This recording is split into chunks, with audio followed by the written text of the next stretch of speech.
You are looking at Julian's pronunciation guide, where we look at how to pronounce better some of the most mispronounced words in the world, like this other curious word. But how do you say what you're looking for today? We are looking at how to pronounce this name. We'll be looking at how to say more names, vocabulary, and names of famous places in the UK as well. So make sure to stay tuned to learn more. Let's break down the pronunciation of these famous house, square, road in London. Grosvenor. Grosvenor.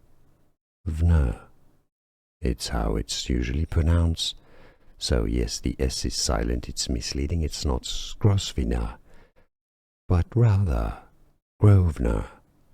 Grosvenor. It's easy. More videos for you here to learn more correct pronunciations. I'll see you there. Thanks for watching.